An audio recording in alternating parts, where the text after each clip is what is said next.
Bapa di dalam surga, saat ini kami berdoa meminta pertolongan-Mu, kiranya Tuhan di dalam belas kasihan yang besar boleh beserta dengan kami.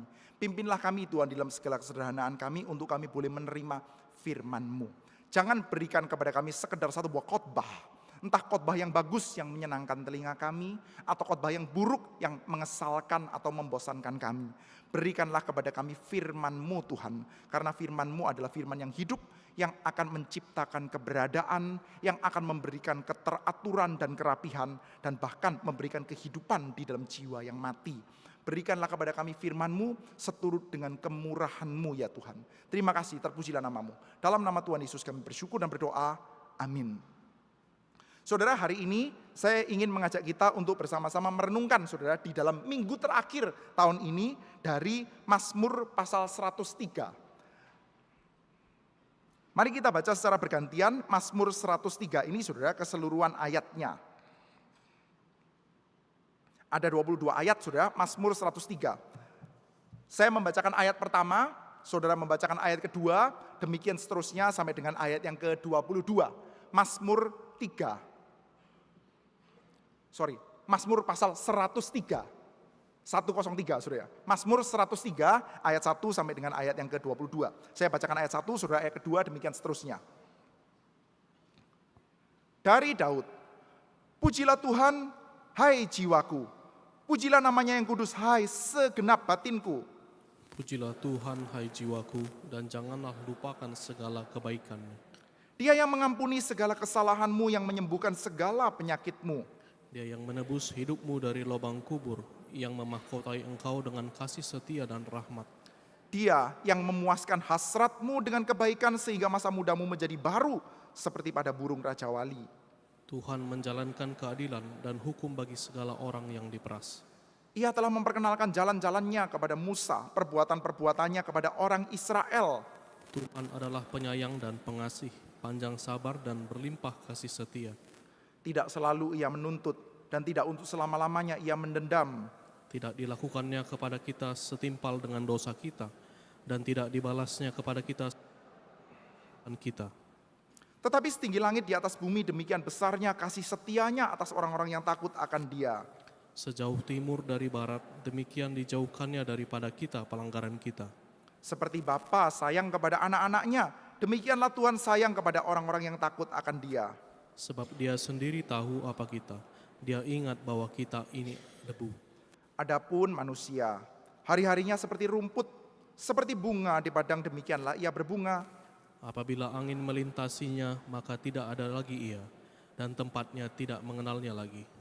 Tetapi kasih setia Tuhan dari selama-lamanya sampai selama-lamanya atas orang yang takut akan Dia, dan keadilannya bagi anak cucu.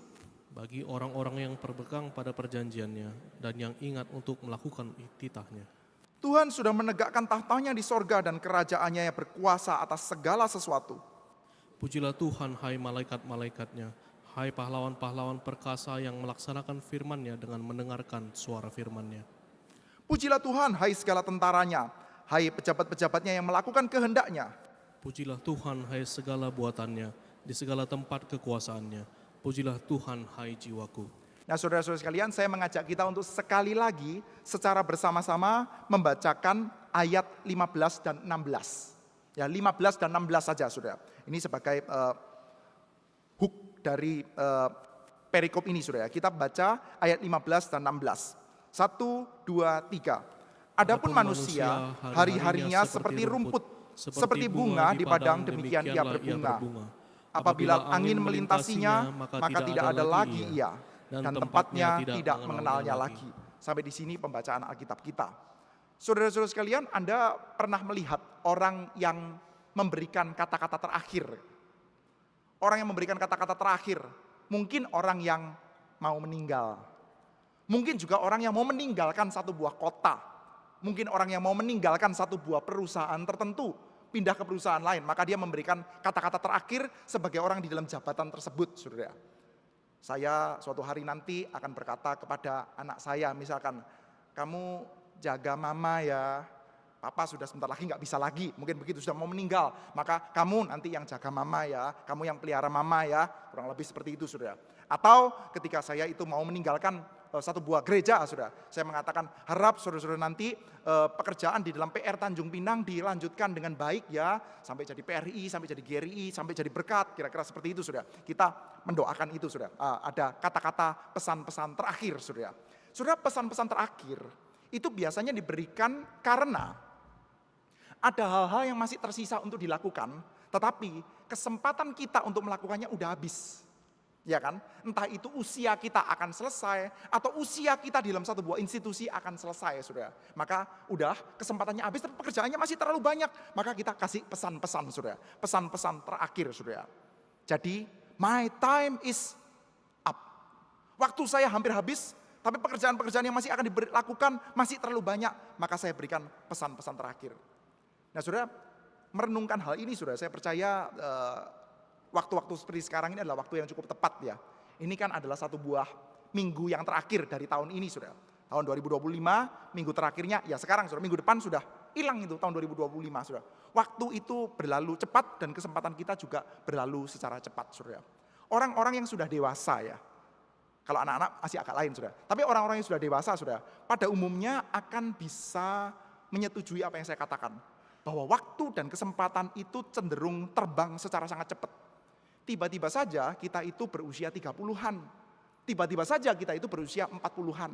Tiba-tiba kita itu berusia 50-an. Artinya, saudara, Anda kalau usianya sudah 40-an, itu waktu efektif hidup kita, itu sudah sirna setengahnya itu kira-kira itu. Saya itu masih menjalankan waktu-waktu efektif saya ke depan tuh, kurang dari setengah, saudara. Itu kalau baterai health itu sudah di bawah 50%, saudara ya. Gitu ya, saudara. Karena kan kepotong tidur, kepotong scrolling media sosial kan banyak juga kan, saudara, gitu ya. Jadi kita mendapati waktu-waktu kita itu tinggal dikit, saudara. Waktu itu berjalan secara sangat cepat, saudara. Dan Mazmur ini, saudara, memberikan kepada kita satu buah gambaran seperti itu, saudara. Bahwa memang waktu itu berlangsung sangat cepat. Hidup kita itu berlalu sangat cepat, saudara. Bahkan dia pakai kata-kata yang langsung menangkap imajinasi kita dengan sangat kuat, saudara. Yaitu seperti rumput, seperti bunga. Pendek saja, saudara. Dikatakan seperti ini ya. Hari-harinya seperti rumput, seperti bunga di padang. Demikian ia berbunga. Apabila angin melintasinya, maka tidak ada lagi dia. Cepat sekali. Seperti berbunga, seperti bunga, saudara. Lalu kena angin, sebentar lagi setelah itu hilang, saudara. Nah, saudara, kesementaraan dan cepatnya waktu hidupnya manusia, itu menjadi semacam hook, ya, menjadi semacam kayak kait di dalam Mazmur ini, saudara. Karena ditaruh di dalam bagian tengah, saudara. Maka pemazmur, saudara, di dalam lagu ini, di dalam Mazmur ini, seperti kayak perlu untuk memberikan pesan-pesan terakhir. Karena apa? Karena saya masih harus melakukan banyak sekali pekerjaan, tapi ya apalah daya, waktu saya itu pendek, saya itu seperti rumput saja. Pertanyaannya, saudara, apa pesan-pesan terakhirnya? Pemazmur ini kira-kira dibuka dengan apa dan ditutup dengan apa, saudara? Saudara, kalau kita perhatikan ya, Mazmur ini dibuka dengan kata-kata, pujilah Tuhan, hai jiwaku. Jadi sebagai manusia, sebagai pemazmur, Daud nih dalam hal ini sudah berkata kepada jiwanya, mendidik kepada jiwanya. Hei jiwaku, puji-pujilah Tuhan. Jangan lupakan kebaikannya. Puji-pujilah Tuhan dengan segenap apapun saja yang ada di dalam dirimu. Cuman di dalam LAI, saya pikir ada terjemahan yang lebih baik ya. Saudara, kalau kita melihat di dalam LAI kan kata-katanya, pujilah Tuhan hai jiwaku, pujilah namanya yang kudus, hai segenap batinku. Jiwa dan batin kayaknya ya mirip-mirip lah, saudara, dua-duanya hal internal, saudara. Saudara kalau terjemahkan, lihat di dalam beberapa terjemahan bahasa Inggris ya, ada kata-kata praise the Lord oh my soul. Tapi setelah itu ada praise the Lord all that is within me. Bukan sekedar batin saya, tapi semua yang ada di dalam saya gitu ya. Jiwa saya akan menjadi drive untuk memuji Tuhan, lalu semua yang ada dalam diri saya semuanya harus memuji Tuhan. Tapi ada problem. Problemnya apa? Waktu kesempatan saya memuji Tuhan, waktu kesempatan saya untuk memuliakan Tuhan itu pendek sekali. Saya itu seperti rumput saja. Hari ini ada, setelah itu kena angin, hilang. Oleh karena itu, dia harus memberikan pesan-pesan. Dia harus memberikan wasiat itu. Seperti kayak orang yang udah mau mati, sudah, dia memberikan wasiat. Wasiatnya diberikan kepada siapa, sudah? Uniknya, sudah. Wasiatnya dia diberikan kepada para malaikat. Kepada langit, bumi, planet-planet, Andromeda, semuanya, saudara. Ada kata-kata seperti ini, saudara ya. Pujilah Tuhan, hai malaikat-malaikatnya, hai pahlawan-pahlawan perkasa yang melaksanakan firman-Nya dengan mendengarkan suara firman-Nya. Pujilah Tuhan, hai segala tentaranya, hai pejabat-pejabatnya yang melakukan kehendak-Nya. Pujilah Tuhan, hai segala buatannya. Anda bayangkan, saudara, ada seseorang yang merasa punya tugas untuk memuji Tuhan. Namanya adalah Daud. Dia mengatakan kepada jiwanya sendiri, hei jiwa, jangan lupa tugasmu ya, memuji-muji Tuhan. Pujilah Tuhan, pujilah Tuhan, pujilah Tuhan. Tapi setelah itu di dalam pertengahan mazmurnya sadar, tapi saya ini kan cuma Daud ya, saya ini seperti rumput saja, saya seperti bunga saja. Hari ini berkembang, setelah itu kena angin, setelah itu habis. Maka saya harus bagikan wasiat ini, saya harus kasih kata-kata terakhir. Lalu anak-anaknya dikumpulkan, tapi yang dikumpulkan bukan cuma anak-anaknya sudah. Dia panggil tuh, Serafim, Serafim, sini. Kerub, Kerub, sini. Bulan, sini. Pluto, sini. Merkurius, Venus, nah semuanya kumpul. Saya mau kasih wasiat. Jangan lupa ya, puji-puji Tuhan. Pahlawan-pahlawan Tuhan, jangan lupa puji Tuhan. Malaikat-malaikatnya, jangan lupa puji Tuhan. Semuanya puji Tuhan, puji Tuhan, puji Tuhan. Saudara, wasiat yang agak aneh kan saudara ya. Saudara pernah ketemu orang berwasiat seperti ini saudara. Kalau Anda berwasiat enggak seperti itu saudara. Anda berwasiat kepada anak Anda nomor 2, pabrik yang itu nanti buat si ini, kalian nanti jangan berantem ya, posisinya kan gitu saudara. Kita kalau kasih wasiat seperti itu saudara. Tapi wasiatnya dia enggak saudara. Nah saudara, pertanyaannya saudara, kok bisa? Apa yang membuat Daud itu bisa menjadi orang yang jenis wasiatnya adalah seperti ini? Dia merasa saya ini punya tugas yang sangat banyak dan waktu saya terlalu pendek untuk memuji Tuhan, maka sekarang saya mesti wariskan. Dan yang outlast ya, yang outlast kehidupan saya, yang bisa meneruskan untuk memuji-muji Tuhan itu siapa? Kalau anak saya ya kurang lah ya. Kalau cuman Salomo ya kurang dong. Kalau cuman Elifelet lah atau sama anak-anaknya dia yang lain, anak-anaknya dia kan banyak sudah, kurang. Maka untuk meneruskan pekerjaan yang besar ini, dia panggil langit, bumi, dia panggil malaikat-malaikat, dia panggil serafim, dia panggil kerubim, semua dikumpulin jadi satu untuk memuji-muji Tuhan. Pertanyaannya, kenapa kok dia itu ngomong seperti ini, saudara? Oke, kita akan mulai dengan yang paling awal dulu, saudara. Tentu saja yang pertama karena dia merasa hidupnya dia pendek. Dia kepingin memuji Tuhan, pujilah Tuhan hai jiwaku, tapi dia merasa dia itu kesempatannya pendek. Hook di tengahnya itu penting, saudara, yaitu apa? Manusia seperti rumput, seperti bunga di padang, demikianlah dia berbunga. Saudara, bunga itu seperti apa sih, saudara? Bunga, rumput, itu apa, saudara? Bunga itu sesuatu yang bisa sangat semarak, sesuatu yang bisa sangat indah, tapi sangat pendek. Kalah sama bunga-bunga ini, saudara. Ini sudah berminggu-minggu, sudah nggak apa-apa, saudara. Karena apa? Palsu, plastik, saudara. Bunga asli, saudara, itu bisa berbunga dengan sangat baik, tapi ya sebentar dia layu, saudara. Kena angin, dia layu, saudara. Bunga itu bisa semarak dengan sangat hebat, tapi at best keindahannya itu akan cepat saja, saudara. Saudara, kita perlu menyadari ya, bahwa di dalam kehidupan kita ya, ada hal-hal yang kita bisa usahakan semaksimal mungkin. Saudara bisa bekerja sangat keras, saudara bisa mencurahkan waktu, energi, tenaga, perasaan sebesar-besarnya kepada satu hal, saudara. Tapi itu nanti semaraknya, saudara akan tahu itu akan lewat cepat saja. Biasanya orang-orang yang masih muda belum terlalu bisa menghayati hal ini, saudara. Tapi begitu dia sudah mulai tua, usianya 70-an, 80-an, dia lihat ke belakang, wah ternyata sebentar lagi saya semuanya akan tinggalkan itu. Karena apa? Karena memang berlalunya cepat sekali, saudara. Saudara, itulah manusia. Anda bisa menciptakan segala sesuatu yang kelihatan sangat semarak, tapi setelah itu ya akan lewat saja. Demikian juga sebaliknya, saudara. Kalau kita berbicara tentang penderitaan, kesulitan, kadang-kadang bisa kita rasakan sangat lama, saudara. Tetapi ya sama saja, saudara. Itu nanti akan melintasi kita dengan sangat cepat saja, saudara. Bahkan, saudara, di dalam bagian ini kita diajak untuk melihat ya, bahwa tempat pun akan outlast kita, saudara. Tempat kita itu akan outlast kita, saudara. Saudara, tempat. Apalagi kalau bangunan tangan manusia ya. Itu kan usianya itu relatif pendek-pendek, saudara. Rumah itu kan relatif pendek, saudara, ya, usianya. Maksudnya gini, Anda kalau misalkan tahu ya, ada bangunan, ada rumah. Rumah itu usianya 100 tahun, Anda sudah sebut itu sebagai rumah yang tua sekali kan ya. Itu loh bangunan tua. Itu loh bangunan tua gitu ya. Itulah rumah tua. Rumah itu sudah dibangun sejak zaman Belanda. Loh Belanda itu kapan, saudara? Belanda itu belum 100 tahun yang lalu, saudara. Tapi ya rumah kalau sudah 100 tahun kayaknya sudah rumah tua sekali, saudara. Jadi kita tahu saudara, bahwa rumah itu sebetulnya usianya pendek. Dibandingkan dengan usia bumi, saudara. Rumah-rumah buatan tangan manusia itu usianya pendek-pendek sekali, saudara. Ya kecuali kalau sudah di Eropa ya ada bangunan-bangunan yang sudah ratusan tahun. Tapi rata-rata enggak demikian, saudara. Rata-rata bangunan-bangunan itu usianya pendek-pendek. Apalagi di dalam zamannya Daud, saudara ya. Anda jangan cari ya bangunannya ratusan tahun yang enggak ada, saudara ya. Pendek-pendek semua, saudara. Semuanya kan portable ya, bisa dihancurkan. Pendek-pendek. Tetapi saudara, yang pendek itu pun masih outlast kehidupan manusia. Saudara, coba bayangkan ya. Anda sekarang nih ya, nanti pulang ke rumah, Anda kan menempati satu buah rumah. Mungkin Anda membangunnya dari nol, tapi mungkin Anda membelinya dari orang lain. Ada yang beli dari developer sih ya, itu dari nol. Saudara. Tapi ada yang Anda itu menempati dari orang lain. Entah itu dibeli dari orang lain atau ya seperti apa, saudara. Kalau Anda kontrak, saudara. Saudara ingat gak yang pernah tinggal di tempat Anda itu siapa, saudara? Anda gak ingat. Gak peduli. Tempatnya juga gak ingat dan gak peduli, saudara.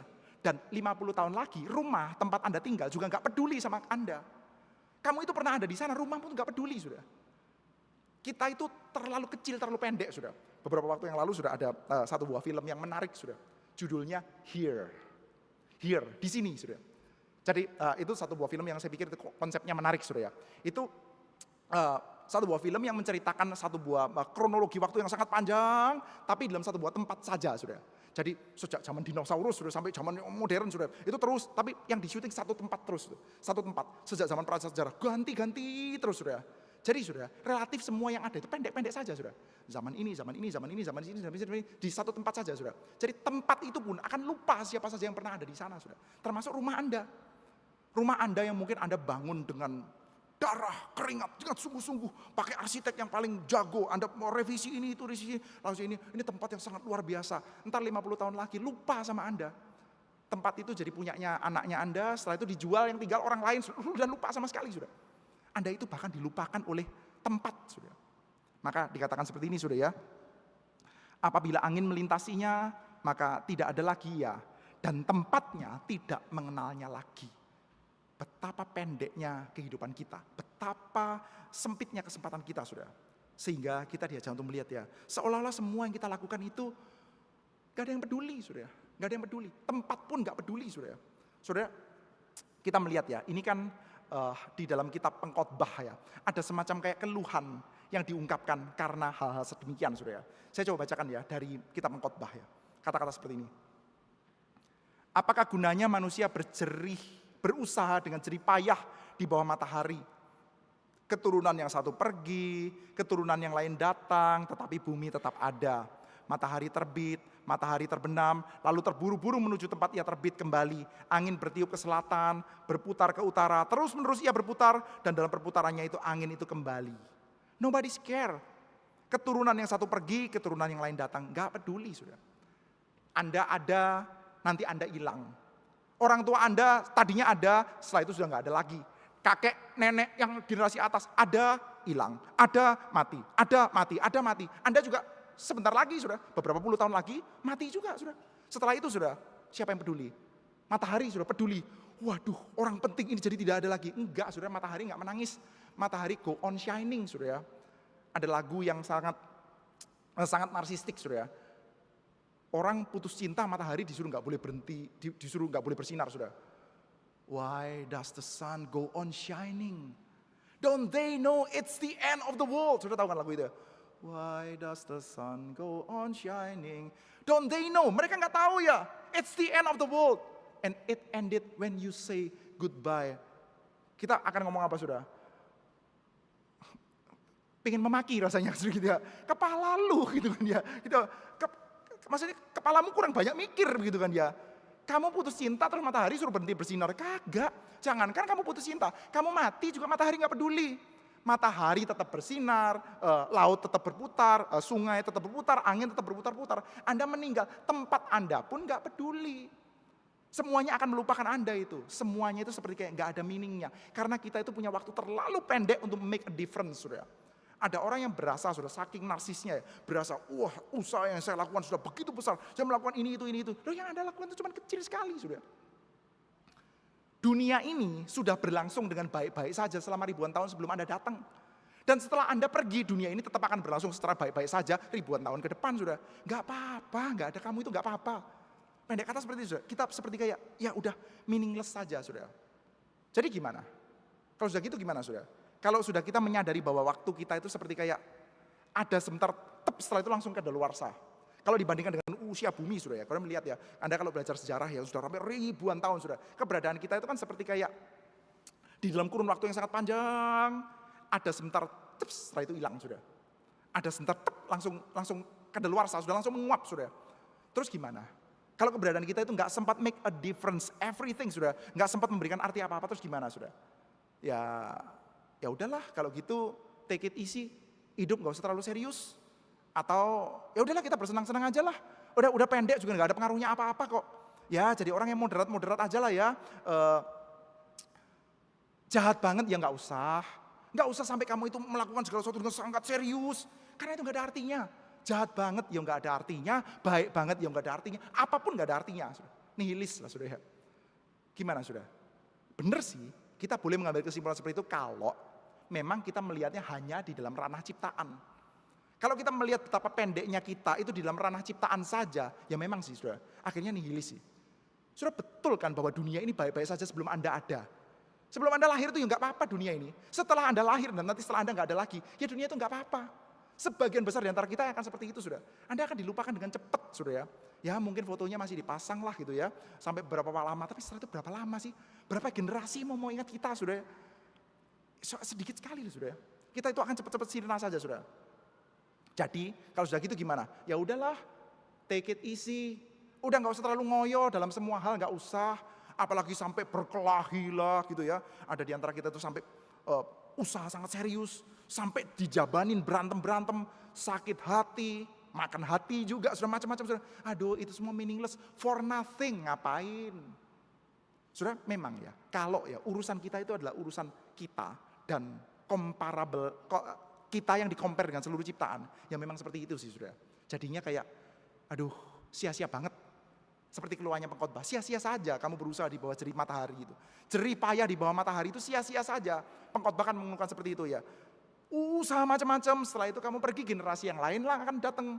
Generasi yang lain datang nanti pergi, dan generasi yang lain datang lagi. Matahari juga gak peduli, langit semuanya gak peduli itu. Gak signifikan sama sekali. Itu kalau kita lihatnya cuma di dalam ranah ciptaan sudah. Cuman Daud ini sudah, ketika berbicara tentang betapa rapuhnya manusia, betapa tidak signifikannya, betapa sebentarnya manusia, Daud ternyata memakai itu untuk mengkontraskan dengan Tuhan yang dari selama-lamanya sampai selama-lamanya. Yang mengatakan, apabila angin melintasinya maka ia tidak ada lagi dan tempatnya tidak mengenalnya lagi. Tetapi kasih setia Tuhan dari selama-lamanya sampai selama-lamanya. Atas orang-orang yang takut akan dia dan keadilannya bagi anak cucu. Kasih setia Tuhan dari selama-lamanya sampai selama-lamanya. Kita di dalam ranah ciptaan melihat bahwa keberadaan kita itu ternyata menguap dengan sangat cepat sudah. Vapor dengan sangat cepat ya, menguap lah. Tep, hilang, tep, kadaluarsa. Tetapi sudah, kesingkatan kehidupan manusia ini sudah oleh Daud dipakai untuk mengkontraskan dengan Tuhan yang dari selama-lamanya sampai selama-lamanya. Jadi ada meaningnya kalau kita berkait dengan Tuhan. Kalau kita nggak berkait dengan Tuhan, ya memang berlalu dengan cepat sih segala sesuatu sudah. Sudah coba lihat ya. Tahun 2025 sebentar lagi akan lewat. Sebentar lagi. Minggu depan sudah bukan 2025 sudah. Tahun 2025 segera akan lewat. Seperti halnya tahun 1990 sudah lewat. Seperti halnya tahun 1980 juga sudah lewat sudah. Lewat saja sudah. Lupa kita sudah. Lewat cepat saja sudah. Dan semua hal yang pernah menjadi semarak, pernah menjadi sangat hebat dalam tahun-tahun tertentu, ya lewat cepat saja sudah. Anda orang yang mungkin orang kaya lama. Sudah kaya sejak tahun 2000-an sudah. Tahun 2007 Anda memakai satu buah produk teknologi terbaru namanya adalah iPhone. iPhone generasi pertama sudah. Tahun 2007. Sekarang jadi barang prasejarah itu sudah. Iya kan? Itu yang pada waktu itu sudah teknologi paling maju. Wow, apa ini sudah? Itu bikin Bill Gates ketar-ketir itu. Wih gila, Steve Jobs. Kamu bisa membuat seperti ini. Sekarang jadi barang prasejarah itu sudah. Tahun 2007, barang sangat bagus. Sekarang jadi barang prasejarah. 2007 loh sudah. Belum 20 tahun yang lalu sudah. Baru 18 tahun. Sekarang sudah cepat saja lalu sudah. Memang ya, kalau tidak dikaitkan dengan yang dari selama-lamanya sampai selama-lamanya, semuanya nihil sudah. Nah tapi sudah, ketika mau dikaitkan dengan Tuhan, dikaitkan dengan yang dari selama-lamanya sampai selama-lamanya, kira-kira akan dikaitkannya seperti apa sudah? Sudah, di dalam Mazmur ini sudah ya, pemazmurnya Daud mengatakan seperti ini ya. Jangan lupakan segala kebaikannya. Jangan lupakan segala kebaikannya. Saudara, kalau kita lihat di dalam terjemahan bahasa Inggris ya, saya pikir terjemahan bahasa Inggris itu banyak yang dalam hal ini sudah, banyak terjemahan bahasa Inggris itu menerjemahkan dengan lebih tepat sudah, yaitu pakai kata-kata benefit. Jangan lupakan segala benefitnya. Waktu kita deal dengan Tuhan, kita itu dapat benefit. Kita mungkin agak rasa kurang enak ya sebagai orang Gary ngomong seperti ini. Ikut sama Tuhan kok cari benefit. Saudara, kita mau ikut sama Tuhan gak cari benefit terus mau gimana saudara? Memang ya kita kalau dalam Gary diajari, ikut Tuhan ya, ingat ya, sangkal diri, pikul salib. Kita tidak mengikuti teologi sukses. Memang kita tidak mengikuti teologi sukses. Tapi kita perlu sadar saudara, bahwa kita mengikuti Tuhan itu kita mendapatkan benefit. Dan jangan lupakan benefitnya. Benefit dalam mengikuti Tuhan apa saja saudara? Ada banyak. Dia yang mengampuni segala kesalahanmu, menyembuhkan penyakitmu, menebus hidupmu dari lubang kubur, memahkotai engkau dengan kasih setia, memuaskan hasratmu dengan kebaikan. Literally everything. Semua hal baik yang kita terima adalah benefit dari Tuhan. Tapi kalau kita kepingin cari elephant in the room ya, kita kepingin cari benefit paling gede yang kita terima dari Tuhan, itu apa? Nah, salah satu yang paling gede adalah pengampunan dosa. Kita mendapatkan pengampunan dosa. Dia yang mengampuni segala kesalahanmu. Itu adalah satu buah benefit yang gede sekali saudara. Saudara, kita saudara, kalau tidak betul-betul terus-menerus mengingat-ingat tentang dosa ya saudara, kita itu akan lupa bahwa kita itu mendapatkan benefit yang sangat besar di dalam pengampunan dosa. Saudara gini, agama Yahudi dan juga Kristen lah ya saudara, Kristen itu kan Judeo-Kristen lah saudara, itu adalah agama yang harusnya sangat-sangat banyak berkecimpung atau berbicara tentang dosa saudara. Saudara bayangkan di dalam ritual-ritualnya orang-orang Yahudi saudara, mereka itu melakukan upacara kurban, ibadah mereka itu deal dengan bangkai saudara. Anda bayangkan saudara, di dalam ibadahnya itu deal dengan bangkai. Pakai binatang-binatang ya, kambing, domba, disembelih, ada darah, ada bangkai, lalu ada api. Ibadahnya seperti itu saudara. Seperti kaitan dengan kematian dan dosa itu kencang sekali saudara. Well, mungkin ya orang-orang Yahudi tidak semuanya bisa langsung ngerti ya. Apa lambang kambing, apa lambang domba, apa lambang setahun, apa lambang tidak bercacat, apa lambang darah, kenapa kok binatang tertentu boleh dimakan, binatang tertentu harus dibakar seluruhnya. Mungkin mereka nggak ngerti semuanya saudara. Tapi meskipun mereka nggak mengerti semua saudara, imajinasinya saudara, itu akan tertangkap saudara. Ketika mereka itu dalam melakukan upacaranya itu ada binatang yang tersembelih, ada darah. Anda mencium bau amisnya darah, Anda mencium bau perapian saudara. Kita tahu saudara bahwa ini adalah agama yang deal secara sangat serius dengan urusan dosa. Zaman sekarang sudah ya, ada orang atau cukup banyak pendapat yang mengatakan, udahlah gereja itu jangan judgmental. Orang-orang Kristen jangan judgmental. Dikit-dikit ngomong dosa, kamu melakukan guilt tripping ya. Pakai mimbar untuk tegur-tegur jemaat gitu ya. Pakai mimbar untuk ngomong-ngomong tentang dosa terus-menerus. Kamu mau guilt tripping, kamu mau mengontrol orang. Janganlah ngomong tentang dosa terus-menerus. Biarlah dosa itu udah urusan dia dengan Tuhannya. Saudara, itu kan ucapan konyol sekali ya saudara. Saudara, itu adalah ide dari imam-imam kepala saudara yang akhirnya memang dibuang sama Tuhan saudara. Saudara ingat ya, pada waktu Petrus menyangkal Tuhan Yesus. Di dalam Injil Matius saudara, episode Petrus menyangkal Tuhan Yesus itu disejajarkan dengan episode Yudas menjual Yesus. Jejer saudara. Jadi episodenya itu jejer saudara. Ketika itu saudara, Petrus mendengarkan ayam berkokok 3 kali, lalu dia teringat kepada Yesus. Ada kontras saudara, teringat kepada Yesus. Sementara Yudas saudara, yang tahu Yesus mau dihukum mati, dia menyesal lalu jalan kepada imam kepala saudara. Yang dilakukan oleh Yudas itu adalah standar prosedur pengakuan dosa saudara. Dia menyesali dosanya, datang kepada imam, dia mengaku dosanya, lalu dia menyerahkan uang hasil dosanya itu saudara. Jadi semua prosedur standar dari agama Yahudi untuk orang yang mengaku dosa saudara. Pertama, contrition, dia menyesal. Kedua, dia mendatangi imam. Ketiga, dia mengaku dosa. Keempat, dia menyerahkan kembali uangnya saudara. Tapi imamnya mengatakan apa? Itu urusanmu, bukan urusan kita. Yudas mengatakan, aku sudah berdosa kepada Tuhan dengan darah orang tak bersalah itu. Imamnya mengatakan apa? Ya itu urusanmu sendiri. Loh ini gimana saudara? Namanya imamnya urusan sama dosanya jemaat saudara. Saudara, dosa-dosa Anda itu urusan saya saudara. Urusannya imam saudara. Bukan berarti Anda tidak bisa mengaku dosa sendiri kepada Tuhan Yesus. Bukan ya, bukan. Tentu saja Anda bisa deal dengan Yesus Kristus. Karena Yesus Kristus itu adalah imam besar kita yang sejati. Tetapi saudara, hamba Tuhan, gereja, itu function as imam.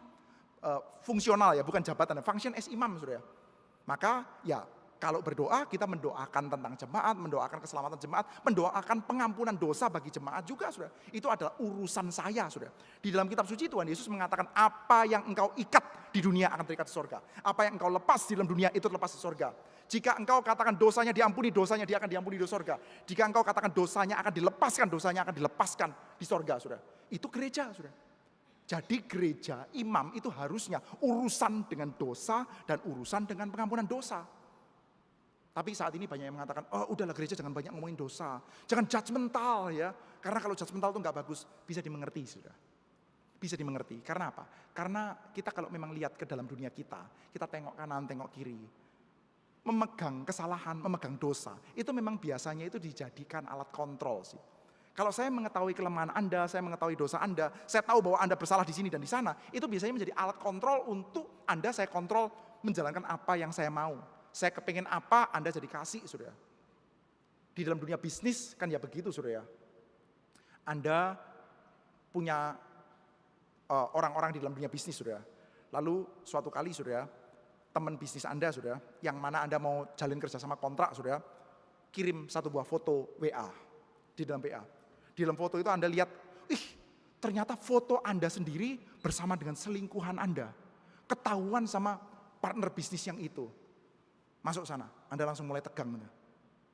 Akan apa yang terjadi? Kira-kira apa selanjutnya, saudara? Saya akan doakan kamu bro supaya kamu bertobat. Bilangnya gitu, enggak saudara. Yang terjadi adalah apa? Ayo tanda tangan kontrak, dan tentu saja tanda tangan kontraknya akan sangat tidak menguntungkan Anda, sangat menguntungkan dia. Kamu kalau nggak mau tanda tangan, ya siap-siap saja.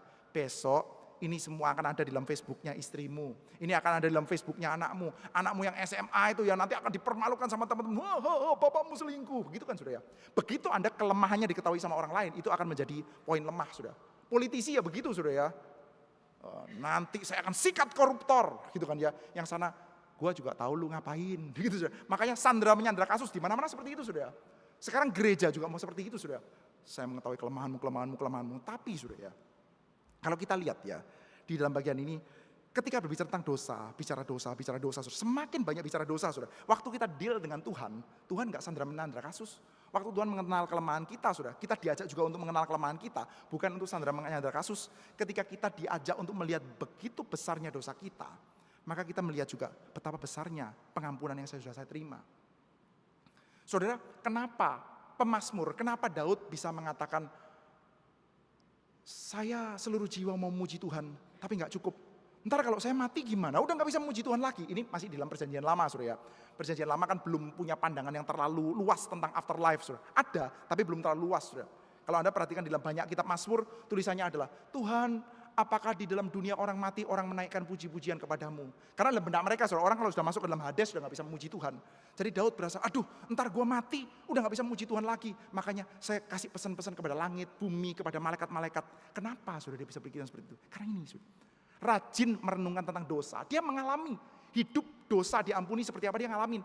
Dia tahu dia itu pernah melakukan apa terhadap Uria. Dia tahu dia pernah melakukan apa kepada Batsheba. Dia tahu dia melakukan dosa apa di dalam urusan sensus. Dia tahu bagaimana dia memperlakukan Yoab untuk menjadi alatnya dia. Padahal begitu kotor tangannya, saudara. Dia tahu dosa-dosanya dia. Dan dia tahu diampuni dosa itu seperti apa, saudara.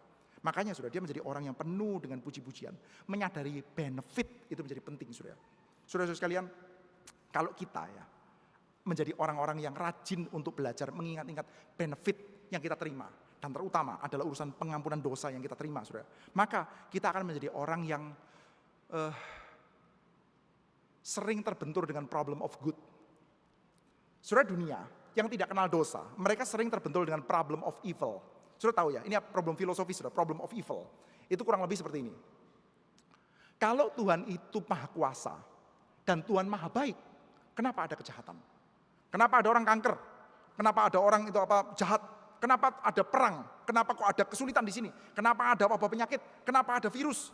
Kalau Tuhan maha kuasa dan maha baik, harusnya yang kayak begini gak ada. Itu problem of evil. Ini argumentasi yang kadang-kadang dipakai untuk orang-orang ateis, saudara. Yang mengatakan Tuhan yang seperti dikatakan oleh orang Kristen, itu pasti gak ada. Karena orang Kristen mengatakan bahwa Tuhan maha baik, sekaligus Tuhan maha kuasa. Kalau sekaligus maha baik, sekaligus maha kuasa, kenapa kok ada kejahatan? Pasti Tuhanmu itu nggak ada. Ini namanya problem of evil.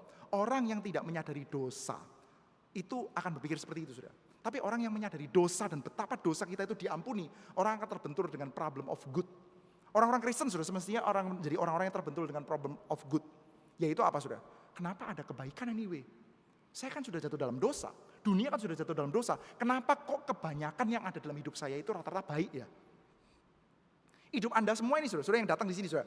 Ada problem, ada masalah, ada kesulitan, ada. Tapi rata-rata dari apa yang Anda terima dalam kehidupan Anda sehari-hari, itu kan baik ya. Anda tidak kekurangan makanan, Anda tidak kekurangan minuman, Anda tidak kekurangan teman, Anda punya banyak hal lah, saudara ya. yang merupakan kebaikan-kebaikan Tuhan yang terus Tuhan berikan pada kita. Coba Anda assess, saudara, dalam kehidupan kita. Apa saya layak untuk terima ini semua? Coba assess. Kita kalau suruh nilai diri kita sendiri, kita tahu saudara, saya itu adalah orangnya seperti apa. Kira-kira ya, Tuhan itu ya, ngasih saya itu pantas atau berlebihan. Saya percaya kita semua kalau mau assess baik-baik, kita akan katakan yang Tuhan kasih kepada saya itu berlebihan. Harusnya saya layak untuk terima yang jauh lebih buruk, saudara. Saudara, kalau kita tidak rajin ya, assess dosa kita, saudara, maka kita akan menjadi orang-orang yang, ya apa ya saudara, nggak menyadari bahwa sebagian besar yang kita terima itu adalah hal-hal yang sebetulnya itu nggak layak untuk kita terima. Malahan kita anggap, ya sudahlah, job desk-nya Tuhan kan mengampuni. Job desk-nya manusia itu untuk berdosa, job desk-nya Tuhan itu adalah untuk mengampuni. Kita sudah belajar cerita dasarnya. Allah Bapa memberikan Yesus Kristus untuk mengampuni dosa. Jadi job desk-nya Tuhan mengampuni orang berdosa. Job desk-nya kita sebagai manusia berdosa lah. Namanya juga manusia berdosa.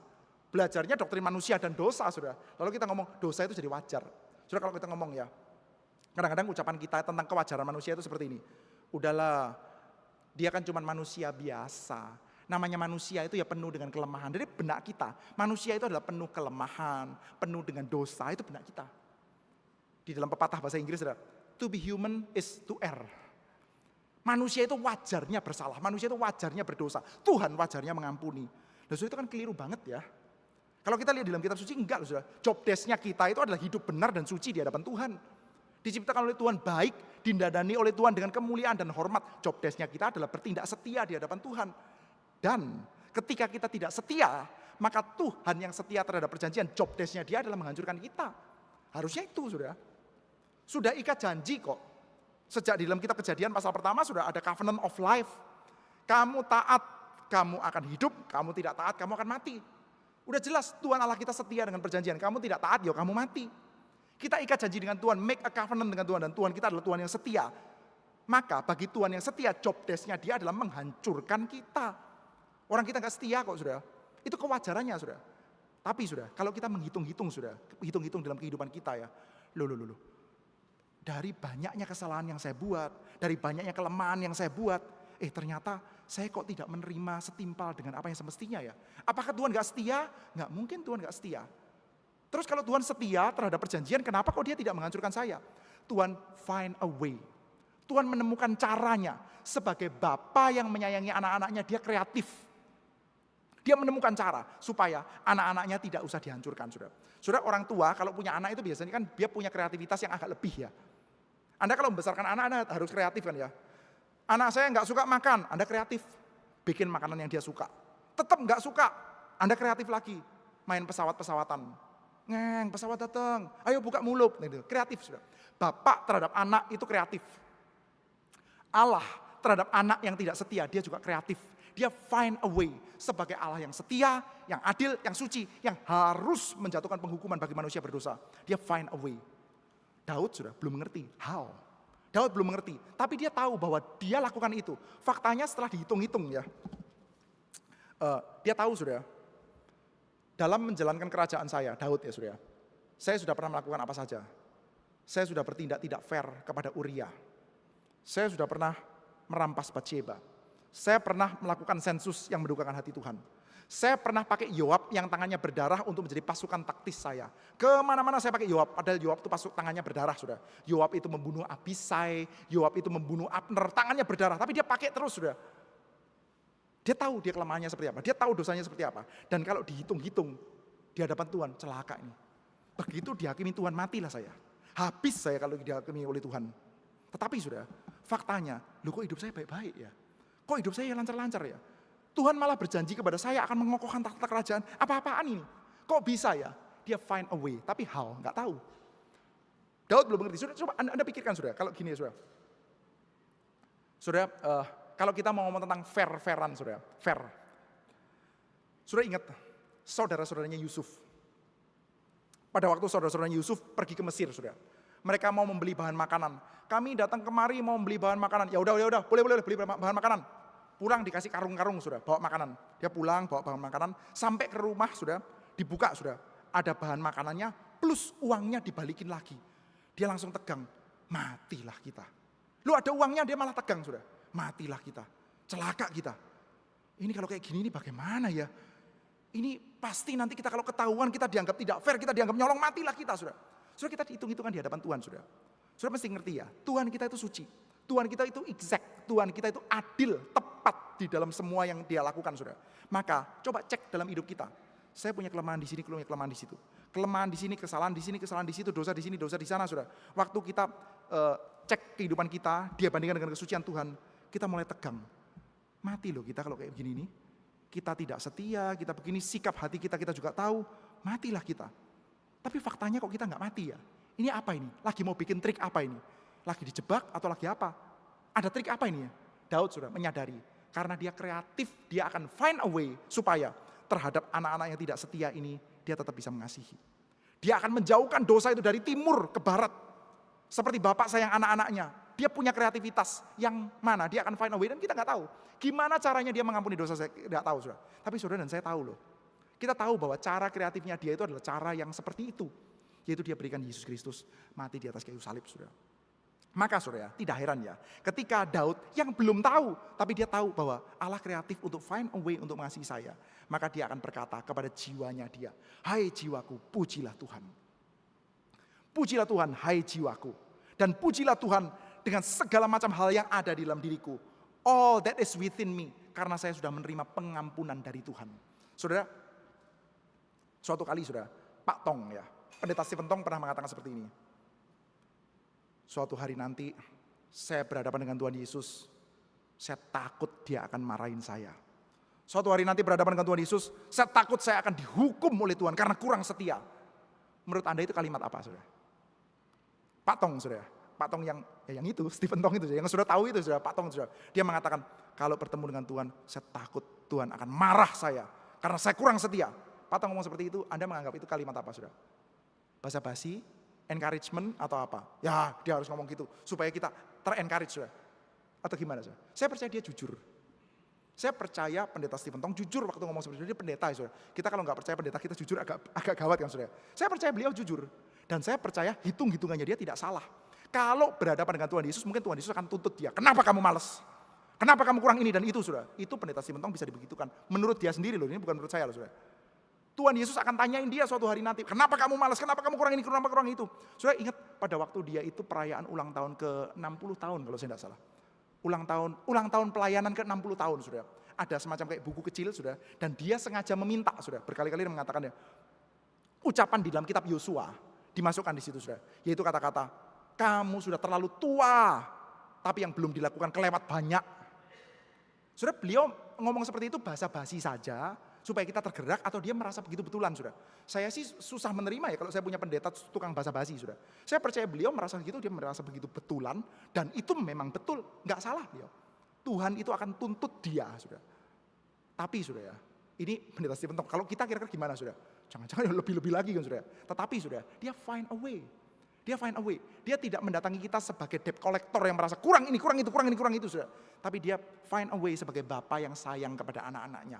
Oleh karena itu, saudara, orang seperti Daud, saudara, yang sadar bahwa Tuhan akan find a way. Dan kita tahu dia find a way-nya dengan cara memberikan Yesus Kristus. Maka pujilah Tuhan, hai segenap jiwaku. Pujilah Tuhan, semua yang ada dalam diriku, kira-kiranya semuanya memuji Tuhan. Tapi sekali lagi, saudara, masalahnya adalah kehidupan saya terlalu pendek. Saya nggak sempat melakukan itu semua. Waktu saya terlalu singkat, terlalu pendek. Melihat dari apa yang Tuhan sudah kerjakan bagi saya, maka saya kepengen mengembalikan segala puji-pujian kepada Tuhan. Tapi nggak bisa, nggak sempat. Kemampuan saya nggak cukup, energi saya nggak cukup. Maka sekarang gimana? Ya sudahlah, kasih warisan. Mulai sekarang sudah belajar berdoa ya, saudara ya. Nanti pulang ke rumah, sudah belajar berdoa, belajar untuk tegang. Waduh, waktu saya kurang. Waktu saya kurang untuk apa, saudara? Bukan kurang untuk bisnis ini belum sempat, bisnis itu belum sempat. Aduh, anakku belum lulus SMA begitu. Kadang-kadang kita sebelum meninggal gitu ya, kita stresnya gitu. Aduh, anak saya ini belum lulus SMA. Aduh, anak saya yang itu belum menikah. Aduh, anak saya yang ini belum itu, saudara. Sudah belajar untuk kita punya concern yang berbeda, saudara. Concern yang masuk akal, yaitu berdasarkan apa yang saya sudah terima dari Tuhan, kita mulai punya concern. Waduh, saya sudah meninggal, padahal puji-pujian kepada Tuhan masih kurang banyak sekali kita berikan kepada Dia. Maka kita mulai panggil tuh malaikat, Gabriel kalau bisa datang ke sini, Mikael datang ke sini, penghulu malaikat, lalu serafim, kerubim, langit, bumi, semuanya panggil ke sini. Jangan lupa ya untuk muji-muji Tuhan. saya sudah nggak sanggup lagi. Saya akan seperti bunga rumput, saya akan lewat. Tapi saudara, kalau cuma seperti itu ya, berarti kita nggak berbagian dong. Berarti ya sudah kita selesai, udahlah puji-pujian kepada Tuhan, dipercayakan saja kepada yang pantas, kepada yang bisa. Tapi ternyata enggak, saudara. Kalau kita lihat ya, di dalam bagian paling akhir, setelah kata-kata, pujilah Tuhan, hai segala buatannya, di segala tempat kekuasaannya, pujilah Tuhan, hai jiwaku. Mazmur ini ditutup lagi dengan kata-kata pujilah Tuhan, hai jiwaku. Artinya saudara, dia tetap berpengharapan. Di satu sisi menyadari, kesempatan saya untuk melayani, kesempatan saya untuk dengan bersungguh-sungguh memuji Tuhan, kesempatan saya untuk dengan bersungguh-sungguh melakukan pekerjaan Tuhan yang besar, itu enggak banyak. Kepengen bait suci, kepengen bangun bait suci pun enggak bisa saya. Saya usahakan kalau bisa saya wariskan kepada anak saya siapkan emas, saya siapkan kayu kepada anak saya Salomo. Tapi tetap kurang loh. Saya masih kepengen ini, masih kepengen itu. Enggak bisa, akhirnya enggak bisa berbagian, ya udah biar dipercayakan pada yang lain. Tapi enggak sudah. Di sini bagian akhirnya dia ngotot, pujilah Tuhan, hai jiwaku. Saya tetap kepengen berbagian. Saya sudah menikmati begitu banyak dari Tuhan, saya tetap kepengen bisa berbagian. Dan kita tahu saudara, dia enggak tahu sih. Daud masih belum tahu bagaimana dia bisa tertebus. Dia dengan quote and unquote desperation saudara. Hidup manusia seperti bunga saja, seperti rumput saja. Tapi saya juga kepengen sampai selama-lamanya masih bisa pujilah Tuhan hai jiwaku. Gimana caranya saudara? Saudara tahu, saya tahu caranya. Kita tahu ada kehidupan kekal. Kita tahu ada Yesus Kristus saudara. Yang hidupnya kekal dijadikan sementara dan mati. Hidupnya dia yang kekal itu bisa terminate. Supaya kehidupan kita yang terminate begitu pendek itu bisa menjadi kekal. Dan itu menjadi sukacita yang besar bagi kita. Kenapa kita bersukacita kita bisa hidup yang kekal? Karena kita jadi punya kesempatan yang banyak untuk nanti masih memuji-muji Tuhan. Kita tahu kita butuh kuota yang super banyak untuk melakukan pekerjaan besar itu. Yaitu apa? Memuji Tuhan. Saudara kalau tanya ya, pekerjaan apa yang butuh energi, butuh umur, butuh skill, butuh kreativitas yang paling tinggi, paling besar, butuh resource yang paling gede? Jawabannya adalah memuji Tuhan. Tadi saudara mendengarkan lagu ya, di dalam lagu yang kedua ini, bait kedua saudara. Ini kata-katanya kan indah saudara. Pokoknya kata-katanya seperti ini, walau dengan dawat selaut, langit dijadikan kertas. Ayo, langit itu semuanya jadi kertas. Lalu semua laut itu semuanya jadi tinta. Setiap batang yang ada di dalam dunia ini ya, semua batang-batang pohon-pohon itu ya, kita potong semua jadikan pena. Dan setiap orang jadi penulis, rame-rame semuanya nempel ke langit sudah. Colok tinta tulis, semuanya tulis ke langit. Itu enggak cukup loh. Enggak cukup. Untuk menceritakan kebaikan-kebaikan Tuhan itu enggak cukup. Untuk menceritakan pengampunan dosa yang kita terima itu enggak cukup tuh. Maka memang memuji-muji Tuhan itu butuh resource yang gede sekali saudara. Mengingat-ingat benefit yang kita terima, maka itu menjadi satu buah pekerjaan yang besar sekali saudara. Maka berharaplah hidup yang kekal. Berharaplah dapat Yesus Kristus, supaya kita punya hidup yang kekal, supaya kita punya resource yang begitu banyak. Untuk apa? Untuk kita berbagian bersama dengan langit dan bumi dan malaikat untuk memuji-muji Tuhan yang sudah begitu baik kepada kita, saudara. Kita akan mengatakan, pujilah Tuhan, hai jiwaku, dan pujilah Tuhan semua yang ada di dalam diriku. Mari kita bersama berdoa di hadapan Tuhan.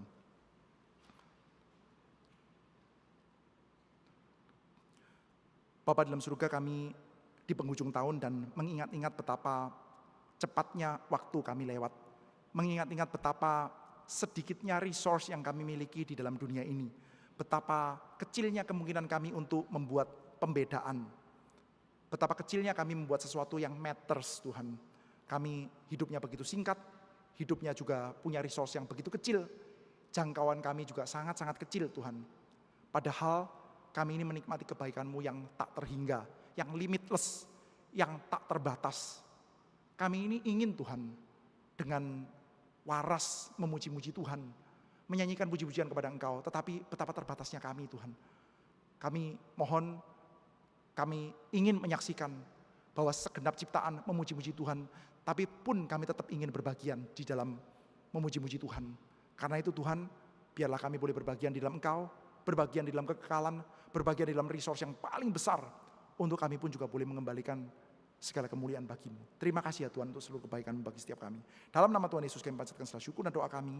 Amin.